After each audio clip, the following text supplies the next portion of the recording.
પરિચય.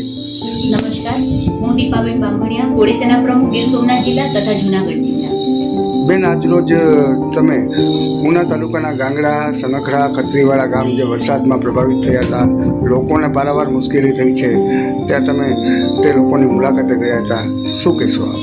આજે હું પોતે રૂબરૂ હું અને મારી કોળી સેનાની તમામ આખી ટીમ, કોળી સેનાના તાલુકાના પ્રમુખ પ્રવીણભાઈ, શહેરના પ્રમુખ ભાવેશભાઈ અને અમારી સમગ્ર ટીમ અમે જ્યારે ગયા હતા, મારા સાથે અમારા આગેવાન એવા અને કોળી સેનાના મહામંત્રી જિલ્લાના બાબુભાઈ સોલંકી અને અમે તમામ લોકો સાથે જ્યારે ગયા હતા, ત્યારે અમે ગાંગડા, સનખડા, ખત્રીવાડા, માણેકપુર, રાજપરા એ તમામ પ્રભાવિત એરિયા અમે જોયા, એવા ગામડાઓ ફર્યા અને લોકોના ઘર સુધી અમે ગયા હતા. ત્યારે જોવા મળ્યું કે લોકોનો તમામ એ લોકોનો જે ખેતીને નુકસાન થયું છે, પછી ઘર વખરીને નુકસાન થયું છે, ઘણા બધા એમાં પ્રોબ્લેમો થઈ છે. એટલે અમારી તંત્રને અને બધાને એક જ રજૂઆત છે કે વહેલી તકે આ તમે આને સર્વે કરાવો અને આ લોકોને જલ્દીથી જલ્દી એમને સહાય મળે એવી તંત્રને અને સરકારશ્રીને અમારી ભલામણ છે.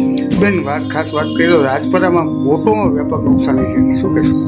રાજપરામાં બોટોનું અમારા ધ્યાને પણ આવ્યું છે અને વહેલી તકે અમે એ ગામમાં પણ જવાની તૈયારી કરશું. ત્યારે અમે વ્યાપક તેમાં જોયું હતું કે મત્સ્યોદ્યોગને લઈને જે માછીમારોને જે બોટો રાખી હતી એ બોટોમાં પણ પ્રોબ્લેમો થઈ છે અને વહેલી તકે સરકારને અને તંત્રને પણ અમે કહીએ છીએ કે વહેલી તકે એ લોકોને પણ ન્યાય મળે અને સહાય મળે, જે પણ સર્વે કરીને, એવી અમે તમામને અમે કહીએ છીએ. છેલ્લા 4 દિવસથી આ જે વરસાદનું પાણી જે રાવલ ડેમના 6 ફૂટના દરવાજા છે 8 ફૂટ ખોલવામાં આવ્યા, જેને કારણે જ્યાં સનખડા સમસ્ત વિસ્તાર બેટમાં ફેરવાઈ ગયો, ત્યારે આ જે કન્યાશાળા વિસ્તારનો જે પ્લોટ વિસ્તાર છે, બ્રહ્માણી માતાનું મંદિર છે, એમાં સમસ્ત જ્ઞાતિના લોકો રહે છે.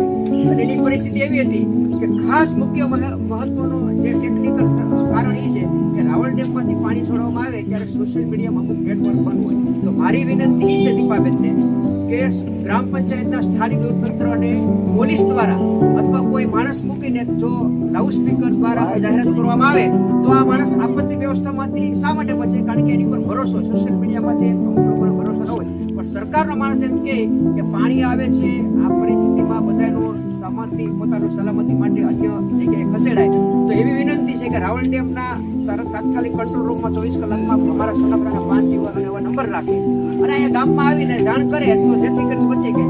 અને દીપાબેનનો આભાર માનીએ કે ગુજરાત રાજ્યના મંત્રીશ્રી ના પરસોત્તમભાઈ સોલંકીના દીકરીને કોળી સમાજના પ્રમુખ છે અને અમારા દુઃખમાં ભાગ લેવા એવા સ્થળ ઉપર એ બધા અમે સનખડા સમાજ લોકો આભાર માનીએ છીએ અને અમારે આવી પરિસ્થિતિમાં આશ્વાસન રૂપે આગળ અમારી આ રજૂઆત પહોંચાડો એવી અમને આશા છે.